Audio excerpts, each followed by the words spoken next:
Barchalarga assalomu alaykum obunachilar. Sizlar bilan o'sha Vex MC kanalidasizlar. Bugungi video roligimizda 99 kun ya'ni Night in the Forest o'yinini Robloxda emas, balki Minecraftda qilib ko'ramiz.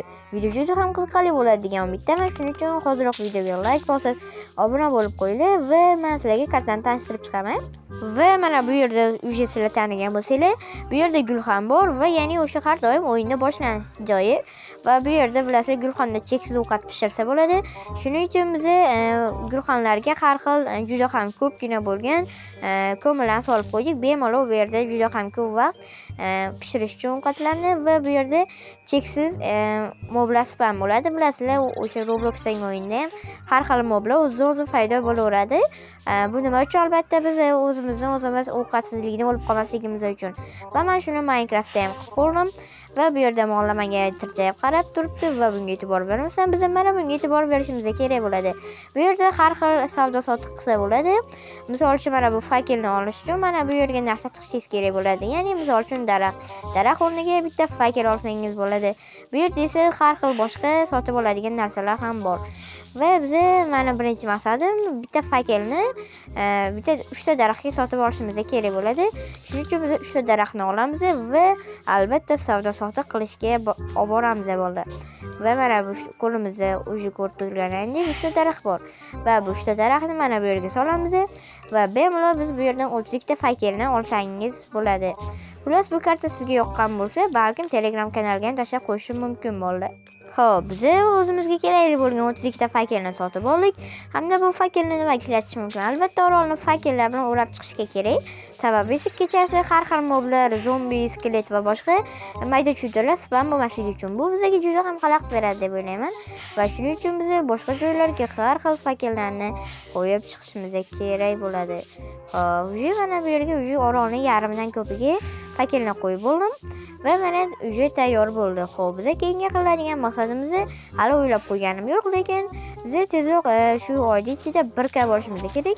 Shuning uchun hozirroq kanalimizga rivoji uchun obuna bo'lib, albatta podpishka qilsanglar, sizlarni xursand bo'lgan bo'lardim.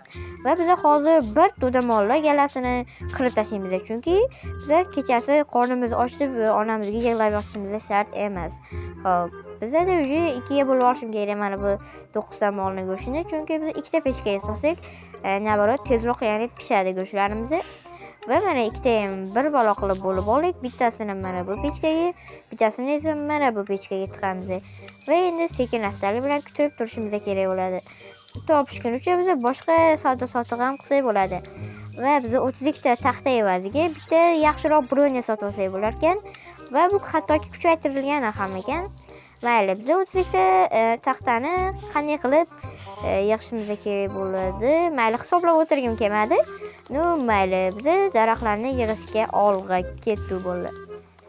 Mana ronna 32 ta taxtani ham yig'ib bo'ldim. Endi biz o'zimizga normalligina bronya yasab olsak bo'ladi. Xo'p, 3 ta daraxt bu yoqqa va bitta bronya esa bizga bo'ldi. Qani 1 2 3 ajoyib, absolut sinema. Va bu normalligina kuchaytirilgan ekan. Himoya 4 sexliga albatta. Bu bizani anchagina himoya qiladigan zo'r basu, lekin teri asliha bo'lsa ham kuchaytirilgan. Va biz mana bu 5 ta go'shtlarni, ya'ni 10 ta go'shtlarni jam bo'lib sandiqqa solamiz. Hamda bitta suv bilan lava bu yerda bor ekan. Albatta bu bilan nima qilishimizni hamma bilsa kerak. Ya'ni albatta nima oti, biz cheksiz tosh ferma qilamiz. Avval birinchi bo'lib 2 ta joyni bu yoqqa va bitta joyni pastga qo'yamiz. Va bitta tarafiga lava va o'rtasini bo'lsak, bizda cheksiz tosh ferma paydo bo'ladi. Hamda bundan bemalol toshlarni olsak bo'ladi bolalar. Bu loyni qayerdan qo'yib yubordim o'zim ham bilaman. Qo'lim qiyshiqligiga e'tibor bermaysizlar albatta. Hamda biz nima qilsak bo'ladi? Hozir o'ylanyapman. Balki biz o'zimizga normalligina qilich sotib olsak bo'lar, nima deysizlar? Va shuni hozir biz nechta 30 ta naqd 30 ta izumrad qanday topaman uni o'zim ham bilaman. Kartani achish bo'yicha biz har xil daraxtlar tepasidan topsak bo'lar ekan. O'zlaring ko'rib turibsizlar, Bitta daraxtlar ko'p demoqchi edim. Afsuski yomg'ir ham yog'ib ketdi. Bu yomg'ir yog'ishi meni xafa qilyapti. Chunki biza mana bu gulxan o'chib qoladi bo'lmasam. Gulxan o'chib qolsa nima qilaman o'zim ham bilinmay qoldi. Mayli, biz daraxtni yig'ishda davom etamiz. Balki o'g'li o'chmasligi ham mumkin, qattan bilasizlar. Va biz daraxtlarni yig'amiz va daraxtni yig'ib tepaga, ya'ni daraxtlar tepasiga chiqamiz zumrad olish uchun. Qani balkim zumrad chiqib qoladi, nima deb o'ylaysizlar? Va mana birinchi daraxt ham suvga chiqib oldik va mana o'zlaring ko'rib turibsizlarki biz sandiqni ham topdik va biz ichida 10 ta zumrad bor ekan va biz yana 20 ta zumrad topdik. Biz maqsadimizga erishamiz va balkim bizga sandiq ham kerak qolar. Nima aniq sandiq kerak bo'lishini bilmayman. Shuning uchun mayli olaman. Har ehtimolga stop. Bu nima edi? Nima edi bu? Tilida qayerdan keldi? G'aroyib, judayam g'aroyib. Bunaqasi bo'lishi notabiiy. Nimaga o'zini tinitib qo'yib qo'yishgan? Men tushundim. Bular menimcha meni ahmoq qilishmoqchi bo'lgan. Ya'ni sandiqda ichida zumrad olayotganimda tinitib portlab ketish kerak bo'lgan. Lekin razrabochilarning xatosimi deb tinitib portlamadi va men o'lmadim. Nimaga deysizlar? Chunki sandiqni redstone sandiq qo'yish kerak edi. Bular esa oddiy sandiq qo'yib qo'yishgan. Va biz narigi daraxtning oldiga borishimiz kerak. Va mana biz narigi daraxtning ham oldiga bordik va bu yerda nimaga zumrad o'rniga tinitib demoqchi edim. Qanaqasiga?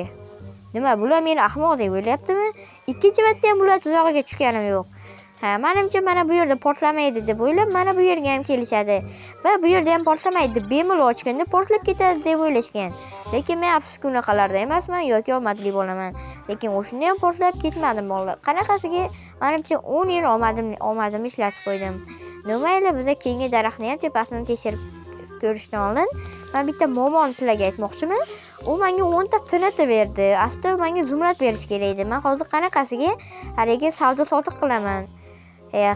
O'sha kartan xatosini deb men hozir shunaqa savdo-sotiq qila olmayman.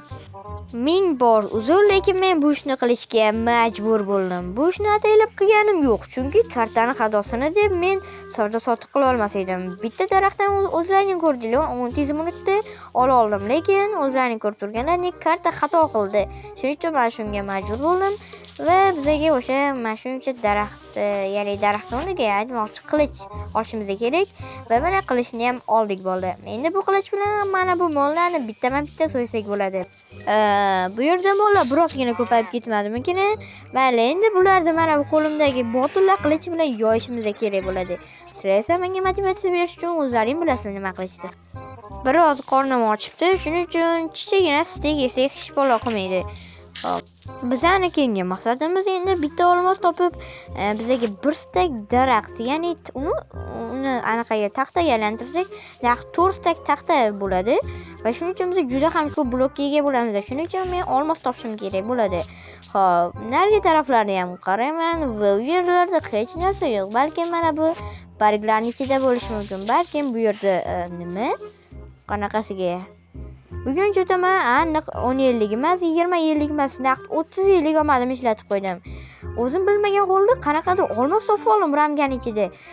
Menimcha bu aniq karta men bilan hazillashayotgan bir paytda men uning bilan hazillashib qo'ydim. Mayli, ko'p maqtanmasdan, kibrga berilmasdan mana bu olmosni bu yerga solib, bizga kerakli bo'lgan narsani olishimiz kifoya. Va bu daraxtlar bilan men xohlagan ishimni qilsam bo'ladi. Xullas, bugungi videolar shulardan iborat edi. Videoga har doimgidek aytib bezor bo'lib ketdim. Xullas, barchalarga xayr, sog' salomat bo'linglar. Sizlar bilan Vex MC kanali bo'ldi. Barchalarga xayr.